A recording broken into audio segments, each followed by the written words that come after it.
nasukir na yun, isang mandarambong pa yun. Nalilikob ng pera pag may bagyo. Bago hindi niya ipinapadala yung pera, aliwa nakalikob siya ng $3,000, ipapadala lang niya is $500 kanya yung tupay. Kwento mo yan, tama ka dyan. Aba, siyempre, ito, ipaliwanag ko po sa inyo kung ano yung tactics niya pagdating sa mga ganyan. Hindi na po bago yan sa kanya. Tungkol po kay Nasukir, nako, sa mga hindi po nakakilala kay Nasukir o hindi nakakaalam tungkol dyan sa banat niya at doon sa issue nila, subscribe nyo po Nasukir California TV sa kanyang YouTube channel dahil po inilabas na po dyan yung mga resibo. Itong si Boy Singhot, galing, puro kwento.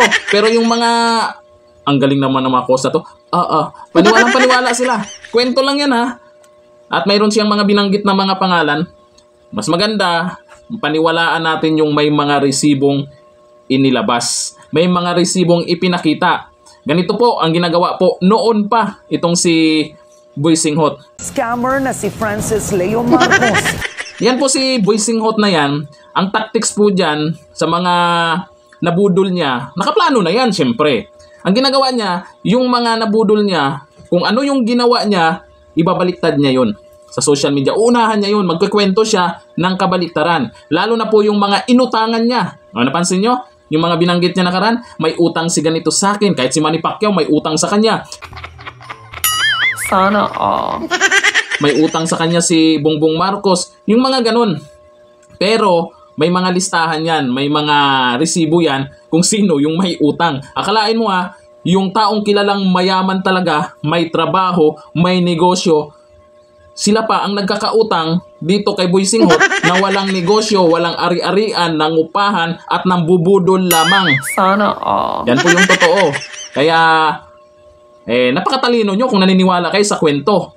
Di ba? Kwento na wala kwenta. Ito pong tungkol kay Nasukir, California TV, subscribe nyo po yan para maging updated po kayo dyan kasi may mga ilalabas pa pong mga resibo yan. Hindi po sinibak. Umalis po sila at marami po silang umalis at ngayon sama-sama na po sila ngayon at nagkaroon po sila ng humanitarian ngayon. Sa totoo nga, meron pa tayong mga susunod na humanitarian. Meron tayong mga palibreng pares dyan sa kay Diwata, sa Pasay, nang dahil galing dyan sa mismong Team USA, sa tulong nila. Itong si Boy Singhot, pag sinabi niyang mamimigay siya ng 3,000 sacks, ganun yun, yung sa Cagayan ba yun? O kung hindi ako nagkakamali, mamimigay siya ng libo-libong sakong bigas. Siyempre, itong sila Nasukir at ibang mga OFW sa grupo nila, nag-ambag-ambag, umabot ng milyones po yung ambag nila. Tapos, napag-alaman nila na yung binigay doon sa Cagayan ay hindi man lang umabot ng 1,000 na sako ng bigas. Tapos sabihin 3,000. Doon po nagsimula. Tapos nang nakulong, nabuking na yung pambubudol. Kaya nagsipag-alisan yung mga yan, hindi po tinanggal. Paano tanggalin niya? Malaki yung pakinabang niya. Tatanggalin niya milyones yung nakukuha niya. Tatanggalin niya milyones yung natatanggap niya. Galing sa grupo ni Nasukir. Sana all. Nagkikwento yan. Alam nyo, sa totoo lang, sa 10 sinasabi niya, siguro 20 ang mali dyan. Ganun yan magkwento. Lahat ng may mga atraso siya, binabaliktad dyan. Itong mga mga host niya, paniwalang-paniwala. Harap-harapan lang silang pinagluloko. Paniwalang-paniwala kayo. Hingan nyo ng resibo. Huwag kayong ob-ob. Dahil Marcos yan, Marcos, idol ko yan. Sikat yan, Marcos. Sumikat yan sa pambubudol. Sumikat yan dahil sinasabing mamimigay ng bigas pero hindi pala sa kanya galing. Dito kami mismo, dito sa Sampaloc, Manila. Si Yorme. Anong nangyari dati? Diba? Sasabihin, magbigay ng ganito, sakong bigas, mga ganito. Anong nangyari? Naglabas ng pahayag din si Yorme nun. Ganun ang ginagawa niya. Kung ano yung sinabi niya kay Nasukir, yun yung ginagawa niya. Binabaliktad lang niya.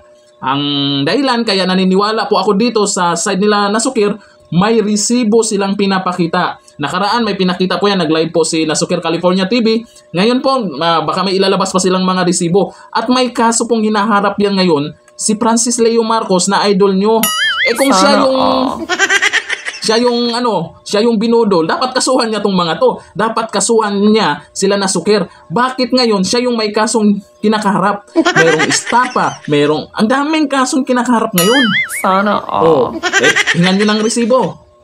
Baliktad yata, siya yung binudol tapos siya yung kinasuhan? Hindi.